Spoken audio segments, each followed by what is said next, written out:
Pretty good. Like, So good afternoon, everybody. hey, Good afternoon. Thank you all so much for joining us on a beautiful Saturday afternoon. My name is Akram Khan. I'm with Pantheon, not Get Pantheon. We were Pantheon before they were Pantheon. And I've got Dan Rafe from Blackmesh. Dan and I have gone back a while, and we're here to talk about hosting a high-performance Drupal site with millions of nodes. And so if you're not in the right place, if you don't care about that, also in this little booklet, which is upside down, our names were misprinted. So I will take on the persona of who am I? You're RJ. I'm RJ and he's John. Yeah. I don't know who these people are. But if RJ and John are here, you're welcome to come join us up front. So, but it is right on the website. So, Pantheon, we've been around for since 1994. Essentially, our mantra is we just build and deploy great software. We do it for federal nonprofit associations, commercial clients. We've been designing, creating sites in Drupal since 6.x. We've got a team of about 100. I've got, 20 developers in the LAMP stack, 35 in the .NET stack. We're fairly agnostic. We're not tied to the hip with Drupal, but we love Drupal. We're happy to contribute any way we can, and this is one of the ways we like to share some of our experiences. We have our own .NET framework that we use to build custom apps. So if you were part of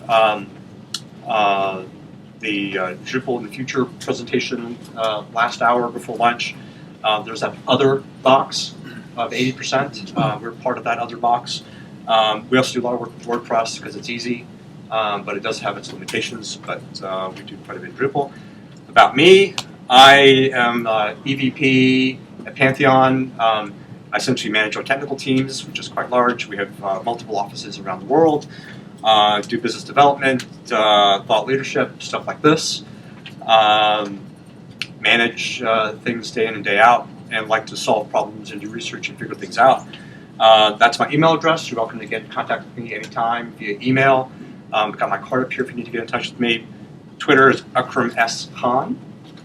Just like there are multiple Pantheons, there are multiple Akram Khans. One of them is a ballet dancer in England. That is not me. I cannot do that.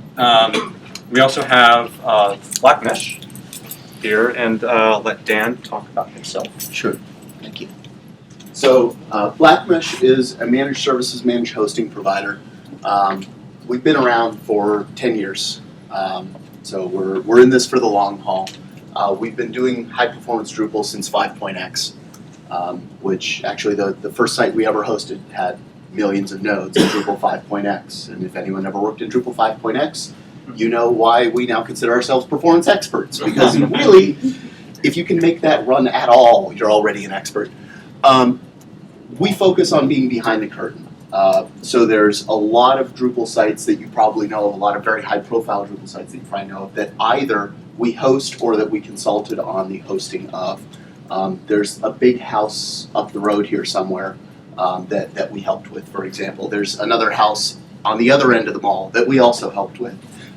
These are the sorts of things that we do because we want to be the secret sauce that enables developers to be able to get their product out to market and be successful. About me personally, I'm active in the Drupal community. I'm part of the infrastructure team that helps run D.O itself. At Blackmesh, I used to run the support team. I moved on from that. I'm now actually focused on developing new products and some of our cloud infrastructure. And I'm still available for escalation, so if you call in and you need me, feel free to escalate to me. But if you need to get a hold of me, drife@blackmesh.com gets directly to me. I'm also available at Blackmesh, although that actually hits our marketing person who then comes over and taps me on the shoulder and asks me to write it on a stone tablet to hand back to her. So together, Pantheon and Blackmesh have been working, well, we actually knew each other even before we were Pantheon and Blackmesh, so we've been working together in various forms over a decade. Since 1999, actually. Yeah. So Pantheon uses Blackmesh for all of their hosting. So that means that we are a true partner. We're able to provide all the support they need, whether it's going through something like HIPAA or FSMA compliance, and then that means as well they can rely on us to fill in so that they can focus on hiring developers instead of hiring sysadmins. That's right. So we had a potential client, and while we were developing this deal was in play, and it ended up not happening. So I'm not going to mention the client, but I'll talk a little bit about it. And there were some examples that some folks gave before the talk started that are very relevant.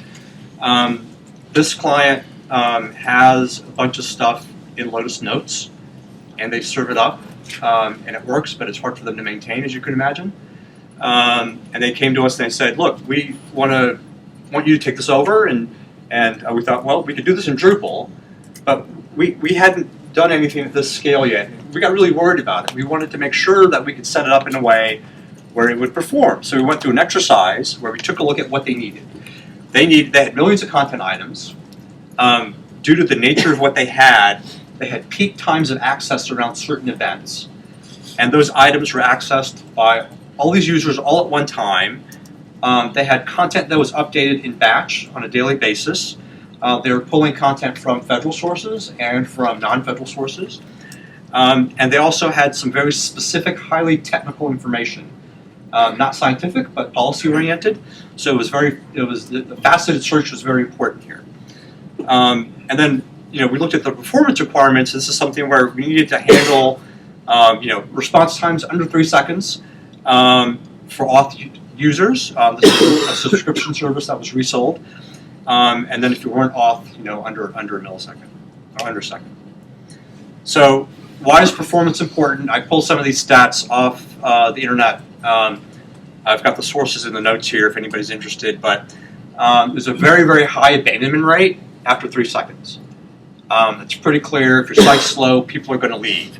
And every second delay after that, you see a 60% decrease in customer satisfaction. Again, we haven't tested this. These are from other sources. I saw somewhere that 75% of users will go to a competitor's site if your site is slow. So, Google uses site speed in their search algorithm. And you've all seen the examples of where Amazon notes that for every second or millisecond they lose billions of dollars or whatever it is. But the bottom line is certainly impacted by sluggishness. So the next question then becomes, if we're going to build this to be able to host millions of nodes and do it at scale, at peak, and actually responsive, what does this solution look like? And the problem is that there are way too many options, right? So we can go for a full cloud build out where we're doing everything in a public cloud. Obviously Blackmesh then would provide the support services on top of that public cloud. We can go with a private cloud option, in which case Blackmesh is deploying the cloud and we're dedicating hardware resources to it. So there's certain guaranteed performance benchmarks that we know that we can hit. We can also go full dedicated hardware.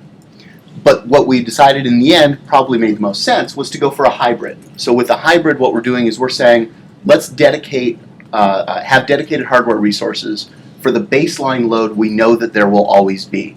Let's have dedicated hardware resources for the things that have a very hard time scaling horizontally. So we can throw as much vertical scale at them as we can, and we don't suffer any virtualization penalty. And then let's deal with that peak load by expanding it with a hybrid solution where we can go into a private cloud for additional resources when we need them. So then we get into what software we're actually going to run. So I like to talk about the Drupal stack, right? At the base of the stack is the database. And with the database, of course, because it's tech, you've got many, many options. Most people are going to be running base MySQL. Going from 5.1 to 5.5 or 5.6, if you haven't done it already, do it. Just that alone makes a huge difference.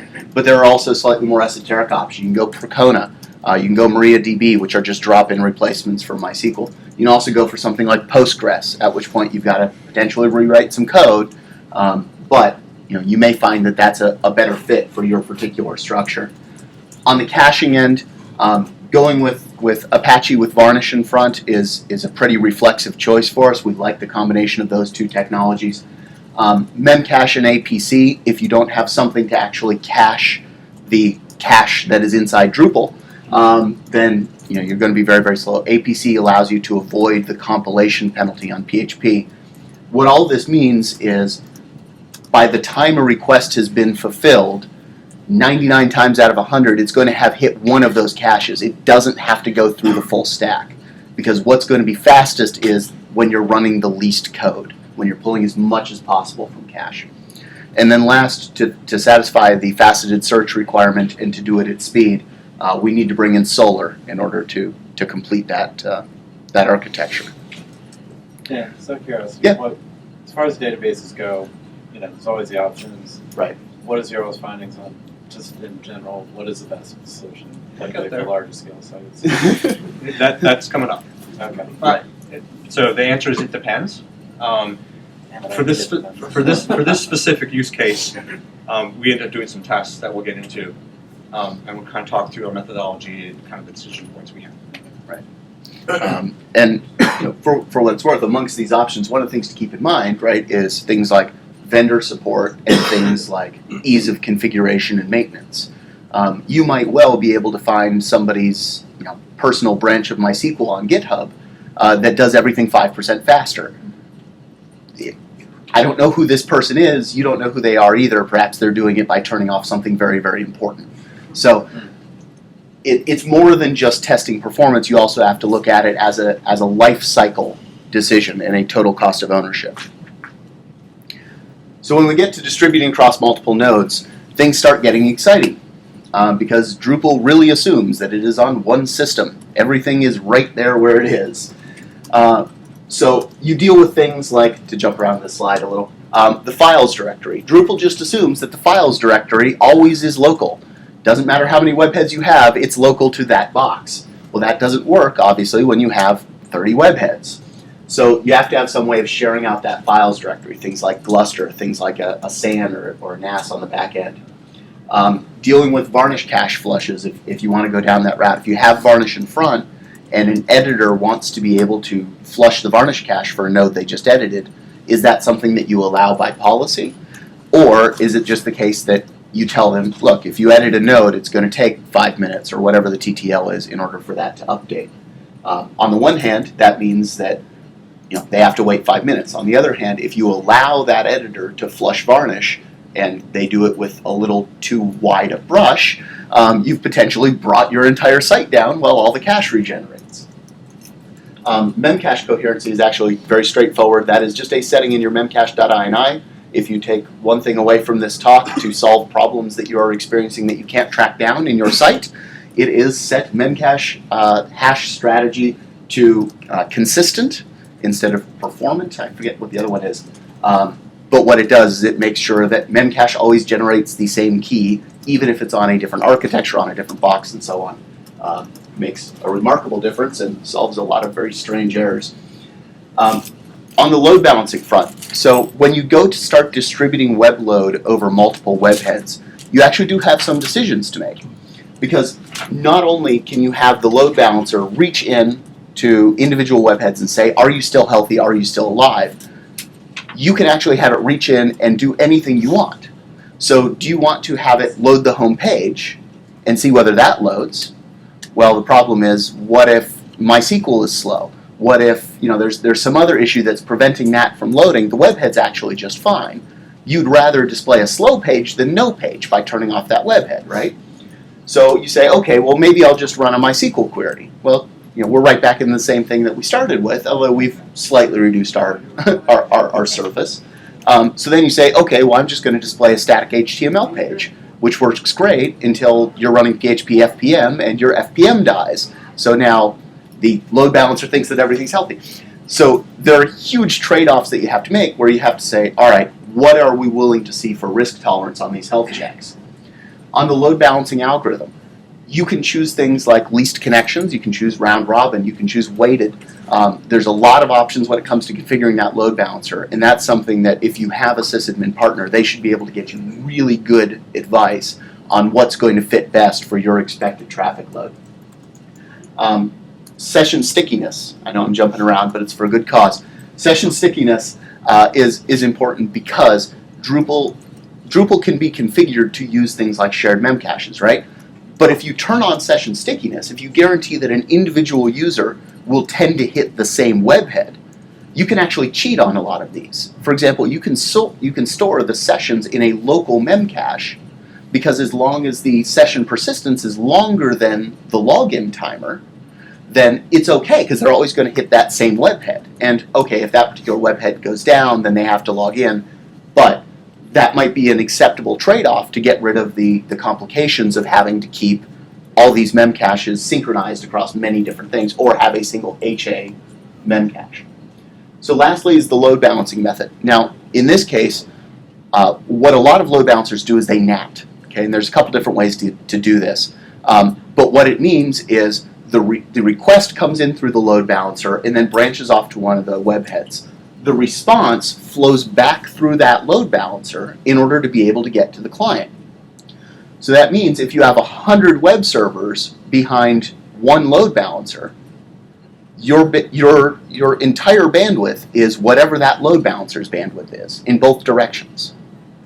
In this case, the client was sending PDFs, and these were large PDFs. So we knew that the request was actually going to be very, very small, but the response was going to be very large. So what direct return load balancing allowed us to do is have the request flow in through the load balancer, but the response actually bypasses the load balancer entirely. With the database, there are a couple different ways to do this. We're a huge fan of master-master with HAIPs. HA standing for high availability. This ensures that even as the database fails back and forth in the event that something goes wrong, you're okay. Imagine it like a zipper. If you issue node ID 1 to a particular node, and then you fail over before that is copied, and you issue node ID 1 to another node, you have no way to ever bring those back together. But if one of the databases issues node ID 1 and the other issues node ID 2, and each of them only issues odd or even node IDs, then you're guaranteed to have a clean merge. And that's the idea of master-master. HAIPs means that you can configure your site to always talk to a particular server, but that server will have been elected from amongst the potential servers. So everyone's talking to the same one. And then an option with PressFlow or D7 and D8 as well is you can do a delayed read slave, which means that for non-time sensitive selects, you can actually go against the other half of the master-master pair, the part that has not been elected to be the leader. And that way you can reduce load on the master, which has to deal with all of your time sensitive stuff and your rights. Now, if this seemed like a lot, it's only a fraction of it, because there's more. These are all things that you have to have a plan for. There's a great turn of phrase that I've always liked, which is fail to plan, plan to fail. If you don't have a plan for every single element in this, then what you're doing is you're setting yourself up to fail. You will fail at some point in one of these regards, and what's going to happen is your boss is going to come to you and say, well, why didn't you plan for that? You won't have a good answer. So plan now, do these sorts of performance tests now, do these sorts of, write a disaster recovery plan now, so that then when something goes wrong, you half the time you don't even have to look at the plan. Just the process of having come up with the plan means that you haven't, for example, put all of your eggs in one basket, that you have an offsite backup, that you have some of these things that allow you then to solve the problem in a very intuitive way, instead of scrambling when you're under pressure because your CEO is in the office yelling at you. Now we're going to move on to front-end optimization. Hand back to you, Akram. So we just talked a lot about the hosting environment, all the different things you need to do from a high availability standpoint. We knew nothing about any of that until we sort of reached out on this problem. There's a lot there. We do have, however, had some experiences where we had one site we inherited from another development shop. They were small and overseas, and we took it over. And there was a site for cartoon licensing, and there was a lot of videos there. And it was hosted somewhere else, not at Blackmesh. It was really, really slow. And they kept yelling at us. We're like, look, we just got this. We're taking it over. It's fine. We'll look into it. So we really dug in to see why it was slow. And there's some really, really, really good common principles you should follow. Focus on your content. Keep things simple. They didn't. They had a lot of third-party things flying around. They had a lot of third-party scripts. They're trying to track a lot. And they're probably trying to track more than they really needed to. We wanted to employ caching more. So we thought to do varnish, but there's so many exceptions to the rules that there are a lot of things that were held out of varnish. Optimize your CSS. They had many different categories of content, and each category had a different look and feel. So we had to simplify that. Optimize your images. These are all common sense things, right?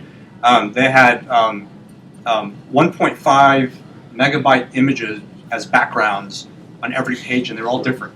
We're like, look, that's crazy. So we had to streamline that. Optimize your JavaScript. You can combine JavaScript, you can minify JavaScript, and then use the YSlow and Google PageSpeed guidelines. If you haven't looked at those, in a previous version of this, we displayed them all out. People are like, you guys are crazy, no one's going to read them. There are a lot of things there. There's some overlap, but there's also some differences. Really good to follow. And we use a couple of tools. There's page, I forget what it was. It's like, whatismypagespeed.org or something like that. There's a lot of good tools out there that you can use. So we had this problem, right? And we wanted to kind of try to figure out how we would accomplish this. Like, what would we bring to the table to help solve this problem of all these different nodes, having the high availability needs. And what we were struggling with is, if we needed to do this in a high availability mode, what options were available to us? And Dan kind of talked through all of that. So we wanted to do some tests to see what would make sense. So to do those tests, all the stuff that we talked about before, we kind of omitted on purpose. So we took some bare metal, so that means it's a real server, not a virtual server. And we took a really weak server that we used for development. And we wanted to put different configurations on it. And the reason we did that was we didn't want to have a high performance environment to do these tests within, because then we would see everything be very, very fast. We wanted things to kind of slow down but be the same. So that was our controlled environment that we used. We then used the devel module to push in a lot of content. So we pushed in millions of records so that we would have that. And when you go, and then the default, we use the default Drupal install, and using Garland, and there's a pager on the front, and so when you load the front page, it takes like 7 seconds because there's all this content in there. The pager query is notoriously slow. But that's the same for all these sites. We then did some load tests. We did 3 times, and we tried to see what was going on. We measured both the back end and the front end. So we measured on the back end what the server health was, because we wanted to know, are we using more memory in one instance than we are in the other? And then on the front end, we wanted to measure how fast it responds. And so we have some rudimentary stacks here, right? We've got Drupal with MySQL, Solr, Varnish, Memcache. And that's what we've used before, and we were very comfortable with it. And it's what's supported, right? All this stuff is very well supported. We then looked at, we wanted to say, well, what if we used a NoSQL database? So we looked around, and we wanted to use Hadoop. One members of our staff's done some Hadoop training and loves it. There's Hadoop, there's Cassandra, there's all these other options. And the content for this particular case would actually fit very well within that model. MongoDB has some level of support. It's not officially supported. So we looked into doing that. And we had actually been very successful using Drupal, MySQL, Solr, and Varnish on another site, and Blackmesh helped us optimize that. And that particular site was the National Campaign to Prevent Teen and Unwanted Pregnancy. And they have a particular day, and they tie it in with, if you guys are familiar with the show on MTV on teen pregnancy, I don't remember what it's called. Teen Mom. Teen Mom, yes, thank you. That site is a tie-in site to this, and essentially they're saying, look, this is bad stuff, don't do it, and it's sort of the non-political arm of that. Well, we got 40,000 users, 40,000 web users in one day, and the site's relatively flat, but there's a flash game and all this different stuff going on. we were measuring the server backend after getting this configuration in, and there's a in Linux there's a beta. Is that what it's called? It's a beta value of 1, and if you're under 1, you're good. If you're over 1, you're bad. We were at like 23% of server utilization, and Varnish really helped us out here, and it really sped things up for us. So we had no problem serving up all that content with the Flash game involved. So there's a lot of stuff. So with these tests, we did we have a number of different metrics, right? I've got them printed out. I've got them on my laptop. I can talk to anybody about them. We did back end and front end. What was telling was I wanted to know what the page load was on any given piece of content, right? Again, we didn't optimize the JavaScript. We didn't optimize the CSS. For those of you who know, when you do a default Drupal install, you get like all these includes for your CSS and your JavaScript, and it's not optimized at all. We left that in there. We left that in there for both configurations, and we did variants of this as well, where we dropped out Memcache, we dropped out Varnish, and as you can imagine, it performed not as well. So we decided to show these. Sorry. The page load speed was actually faster with MongoDB and Memcache, without Varnish in place. The search was actually a little faster as well, which surprised us. What were you simulating the traffic with? Were you simulating a lot of traffic, or were you just seeing if one person hits it and I'm picking out a random? So this is if one person hits it. We also did a simulation where we did load tests, where we did 50 concurrent users, and we did that 3 times. We got the average, and it showed similar results with higher numbers. And again, since this was crappy hardware and it was unoptimized front end, the numbers were in the 6 or 7 range per seconds. But the general results were actually about the same. So what does that mean? So I've got all this data we looked at, and we said, well, what are we going to use? Our team came back and said, well, Varnish made the server load dramatically better. We saw that in practice, in real life. We actually saw that in these tests. MongoDB was actually faster than MySQL, but it wasn't supported. And since we've used MySQL extensively, since everything we've built before is based on MySQL, and we know it, we're comfortable with it, we said, well, the trade-offs are there. The deltas weren't that great, and if we're going to throw optimized hardware and an optimized front end, we're probably going to be okay with the MySQL Solar Varnish stack, because it's something that we've done before. But if you are familiar with MongoDB, if you've used NoSQL before, if it's something your team can support and you're comfortable with it, by all means, it's a great option for you. So to answer your question, and it depends, for us, we're going to stick with what we know. And we wanted to make sure that if we were to go through and do this, if the deal had gone through, that we had a partner in Blackmesh who could help us with our concern was, how do we synchronize these caches, right? We've got a synchronized database. They've talked to me about a federal agency that they host, where they do a site in DC, a site in Nevada, and you're doing horizontal scaling, you're doing vertical scaling, you're keeping things in sync across. Well, it's a nightmare, right? They handle that, they do that. That's great. We'll optimize the front end all day long, but that's what we know. That's what they do. Is there a question? during installation, I know there's the box for MySQL, Maria, or Postgres. How exactly do you switch out Mongo instead of like? There's a module you have to add in. I think I have that in the notes here. There's a module for Mongo, and we had to do some monkeying around to get it to work right. Maybe it was documented somewhere and we didn't see it, but we were able to get it working in like a couple hours. It wasn't a big deal. Okay. But again, it's not something that we had done before. Not something that we're used to. Does it replace the whole database, or do you kind of have to do both? That's a very good question. You actually have to use both. Okay. So all of the because it's a NoSQL database, it's good for the node content. Right. But all the settings and all the other stuff, all the users are still in MySQL. But those aren't being hit during our tests.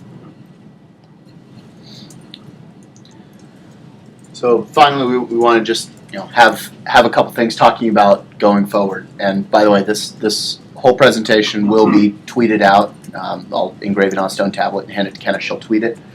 He'll tweet it. So we've got some links as well. You'll have all those. But we want to talk about looking forward. So Drupal 8 brings some really cool performance stuff to the table. The biggest thing that I'm excited about as a sysadmin is it will finally make allow once override work properly, which means that APC will now spend significantly less time trying to figure out all the include once that happen over the course of a typical Drupal page load. Now, I'm excited about it as a sysadmin. The reason why I qualify that is because it's on the order of 5 milliseconds saved. But darn it all, that's a lot to me. So these sorts of things are coming down the line. There's a lot of stuff as well with configuration moving out that now you're going to be able to take advantage of the local block cache instead of having to deal with actually going all the way down to MySQL and so on. These are cool things that are coming down the line in Drupal 8.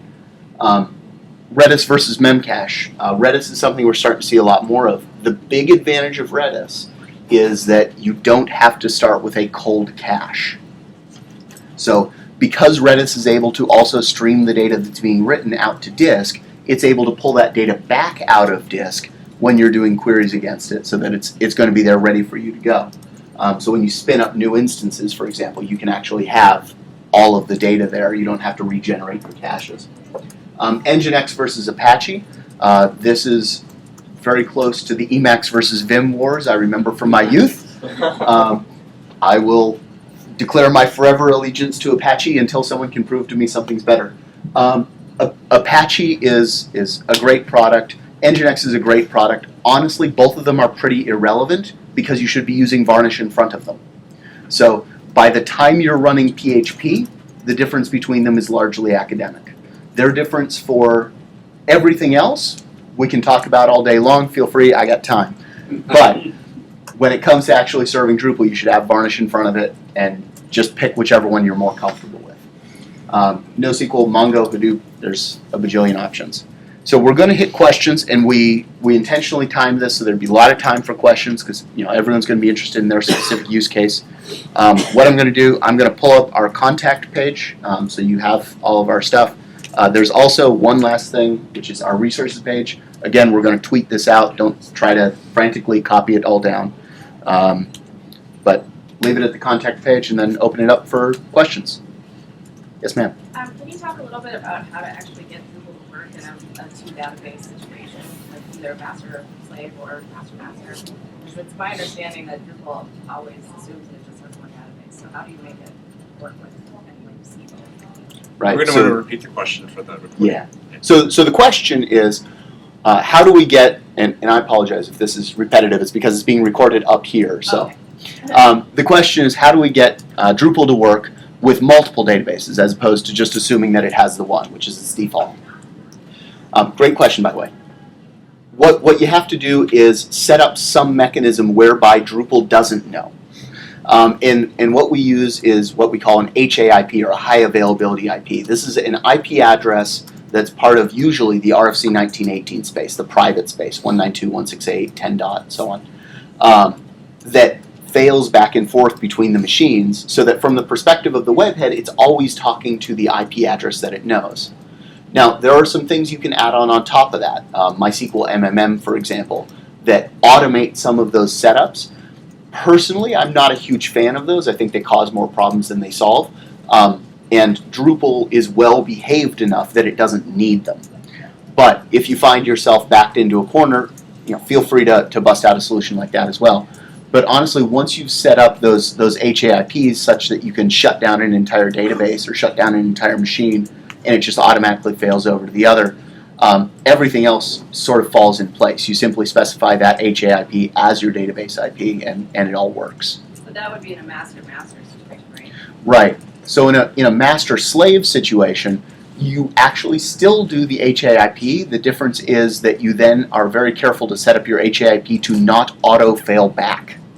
So in the event that one fails and we switch over to 2, you don't want to switch from 2 back to 1, or it's like a rollback.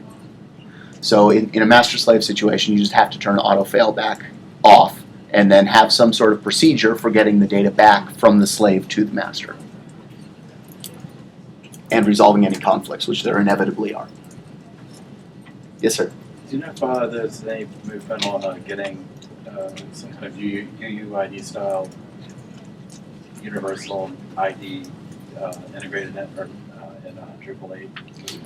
So I think for nodes, that is at the very least a project. If not. Yeah, no, I saw some chatter about that. I don't know where it ended up, but I know it was something people were working on. Because that's something that you would have to have if you're going to have multiple databases. Well, there's that, and it's also if you're doing master, you give master slave, it kind of mitigates having to go odd and even rows. Right. Just, you know, they're going to be unique. It's it's just moved from this auto-generated field being your source of an ID for content. Well, it also gives you a really cool option, which is why I support it. Of if you have two sites, you can actually merge the sites. Yeah. Which is right now a concept that if you ask anyone who's a Drupal developer to do, they'll shoot you. But with UUIDs, it would just work. Yeah. So yeah, that would be very cool. Content becomes portable. In the back. Are you recommending using master configuration to master slave? So the question is whether master is superior to master slave and whether we recommend that universally. And the answer is unless you have an incredibly compelling reason to avoid it, master is better. Because even in a scenario where you want it to behave like master slave, you just turn off auto failback. And it will still behave like master slave, but you're going to have a very easy failback in the event that you need it. So I do prefer master 100% of the time. I have run into scenarios where I've had to set up master with a slave dangling off one of them, for example, which, by the way, another one of those things that will solve you midnight scratching your head moment. Log slave updates, turn that on. But you do sometimes have to set up a bit of a strange setup in situations like that because of the rules of you can only have one master, right? So if you want to have proper DR, you can't make a ring of them, which is what you'd otherwise want to do. So you do sometimes dangle a slave off of them. But if you just have two database servers, master is strictly superior to master slave in every use case I've run into. And also, Oh yeah. when you were talking about memcache, you said that in the memcache ini file, you set a specific setting to the system. What was that setting? Yeah, I believe it's called memcache.hashStrategy. Anyone want to? Nope, no one knows that one? All right. I'm pretty sure it's memcache.hashStrategy, but I promise if you Google it, it will be one of the first results. Set it to consistent. I think you had your hand up first. So, master is great. Is there anything to consider when you're doing it across a large geographic area, like here in the West Coast? So I heard the end of it, but I didn't hear the start. I apologize. What do you have to consider when you're doing a master database thing when those two masters are on opposite coasts? Sure. So in the event where you have master with the databases that are physically separate, the big issues you're going to run into are two things. One is latency between the two, and the second thing you're going to run into is the potential for both of them to believe that they are up and the other one isn't. Okay? We call this a split brain scenario. And the problem with split brain is if you also have webheads located in both of those locations, you're potentially creating two divergent views of the site. Now, once they reconnect, because we're master, this actually all laces up. It'll be okay. But the problem is, what if someone didn't add something, they edited something? And what if someone edited something, the same thing, on the other side of the universe? Now all of a sudden we aren't going to lace up. So if you're going to do master in separate data centers, you need to either have a plan for and accept the risk of that sort of a split brain scenario and everything that comes with it, or you need to develop an out-of-band mechanism for them to ensure that that doesn't happen. What we've had success with is we actually we do set up the databases master, but we set up the webheads to fail between one or the other. So we don't ever have both sets of webheads on simultaneously, and we don't auto-fail back.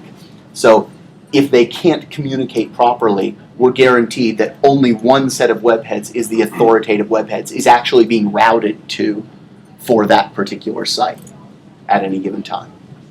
But that'll drop your capacity. You won't have.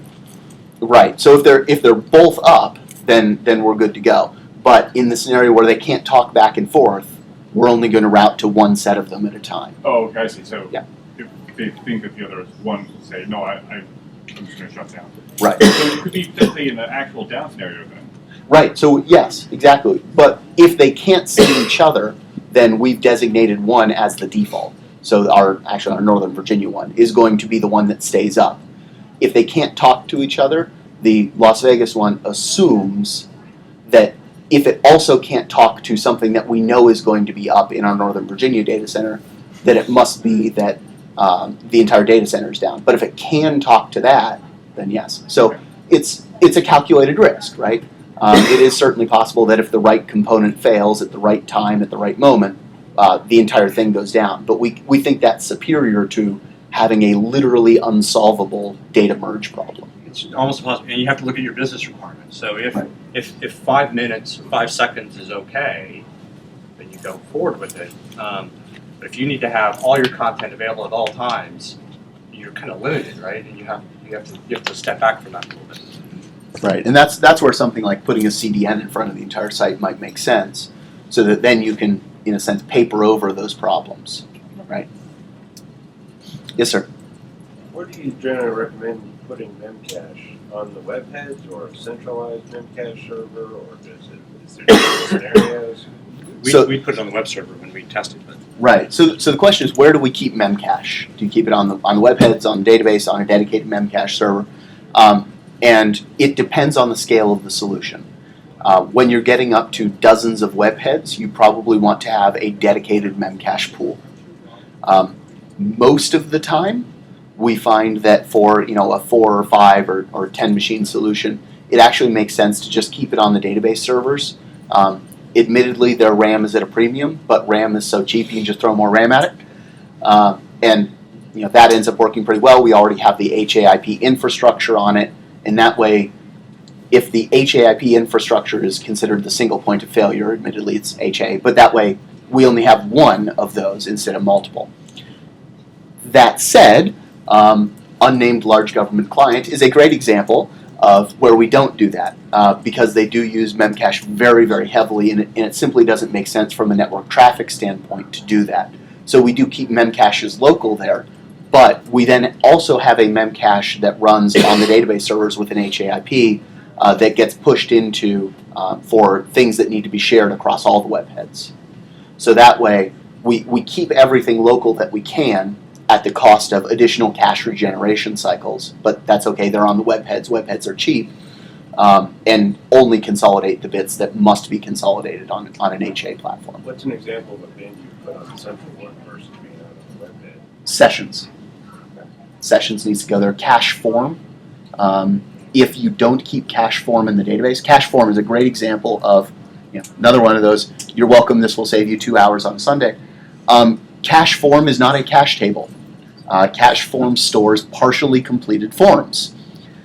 That means you cannot delete cache form without resetting what everyone is doing on the site. So if someone's in step 3 of the checkout and you truncate cache form because you're like, oh, it's a cache table, who cares? It'll be regenerated. It will not be regenerated. Your client will be angry. That's more than 2 hours, man. That's a big Are there any of the backends that you put in APC instead of Memcache? So APC uses its own backend. It can also interface with other backends. And I mean, there's like an APC module to shove, I don't remember, some of the Drupal's own backends into APC. Like, some people are saying you can put these ones in Memcache, this one in APC, and So the question is, when do you use APC as Drupal cache? And the answer, and I will get up on the highest horse I can find to say it, is never. Because what APC does when you store user variables in it is it fragments the memory. And you can actually look at this. You can fire up apc.php. It's included with your APC distribution. Throw it in the web root somewhere and look at it. And you'll see that what used to be this big, beautiful pie chart of used and free RAM now has 1 billion slices in it. And what that means is, in order to find a slot for a newly compiled file, or in order to find a slot for a newly inserted variable, we have to walk through the entirety of every single one of those segments to find one that is of sufficient size. And if you let it run long enough, it won't be able to find one that is of sufficient size. This is because APC was written by crack monkeys. I'm convinced of this. I can go on for about an hour about APC's cache clear strategy, and I warned him about this, and I said, don't let them ask me questions about APC. Because it's, yes, darn you. I ran past him to you, so. Because APC is the terribly written, crucial piece of software without which we can't live. And I've thought long and hard about forming a group to build a new APC, and if someone really wants to build one, feel free to contact me. But until that time, APC is what one of my coworkers likes to call a 100-foot chainsaw. Don't use the 100-foot chainsaw for anything but what a 100-foot chainsaw does well. It will cause more damage than it does help if you try to, cut down a sapling in your backyard with it. APC is for caching of PHP opcodes and nothing more, and that's the view from the high horse. 2 more questions. Yeah, so obviously, it's revolving all around caching, for obvious reasons. Yeah. I just thought it'd be beneficial to touch on some things that will defeat caching without you knowing it. One thing is, don't use a friggin' PHP filter. Turn that bloody thing off, because that will defeat your caching. Just by nature, because it has to stop in the middle of that page and process everything. But I think it's true for views too. If you use views for PHP to dynamically determine your context filter or whatever it's called, all your arguments, I think that'll kill your views caching.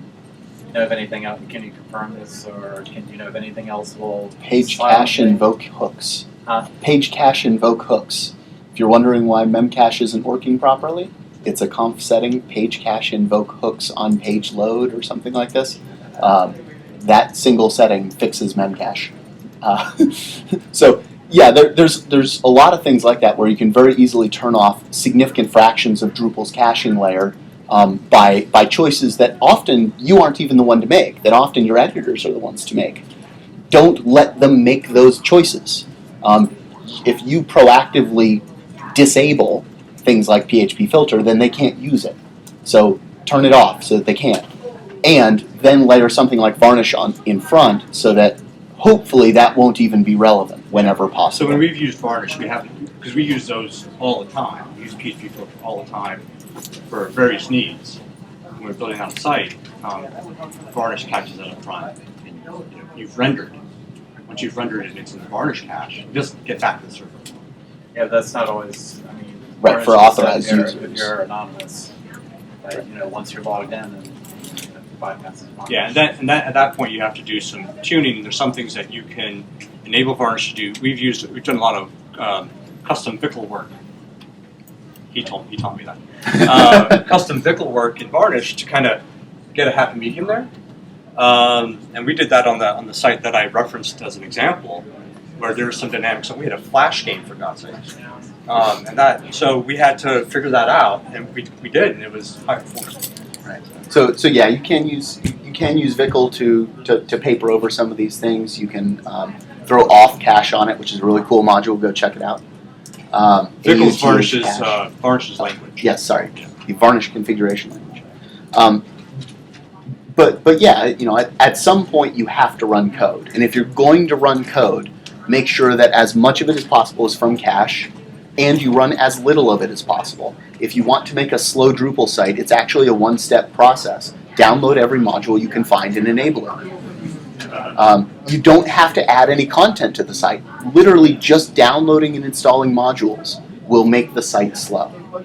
So if nothing else, look for opportunities to run less code. Look for opportunities to run code out of cache. Look for opportunities to use the browser cache effectively, so you don't even have to hit the site.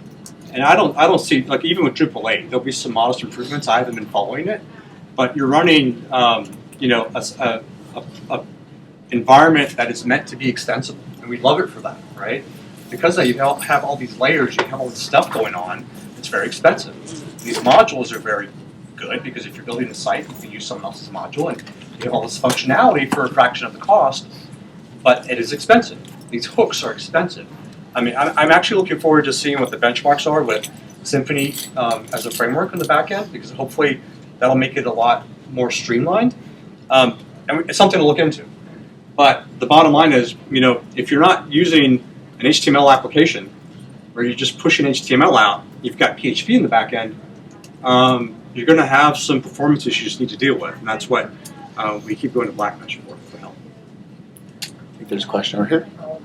Preferred technologies for master with MySQL, from my understanding, is that it can do it natively, but there's other ways to do it easier and more reliably. Right. So the question is how do we set up master with MySQL? Do we do it natively? Do we use an external technology? As far as I'm concerned, there's three ways to do it. There's natively, which is what we use in 99.9% of cases. There's MySQL MMM, which used to be crucial and now isn't. So we've been moving away from it just because it creates another thing that you have to rely on working properly in order for MySQL to work, which obviously is very crucial. So we don't want to create external dependencies if we can help it. The last option is a really cool product called Tungsten. I came across that. Yeah. So Tungsten, if you want to do MySQL replication, can do ridiculous things. It can do things like create a star pattern or draw a Triforce or whatever. Not something that I've ever had occasion to say this is what we need to solve this problem. But certainly something that can do amazing things if you have need for amazing things getting done. If you don't, and this is old school sysadmin, sitting in my cave, don't do things just because they're shiny. Do things because you have a need. And for all the sites we host, with the exception again of one or two, native MySQL master more than covers it. And for the few that it doesn't, MySQL MMM does. So I can certainly imagine the use case for something like Tungsten, but don't go chasing after it without having exhausted all the simpler options first. Of course. How are we doing on time? So actually, just at it's 1:53. So it's 1:53. I think we're scheduled till 1:50. Yeah. Which means we're technically done, but we're up here. There are cards here. That's our contact information. We're happy to take questions. We're happy to go out into the hall. Thank you very much. What further can you go back to the models? Yeah. To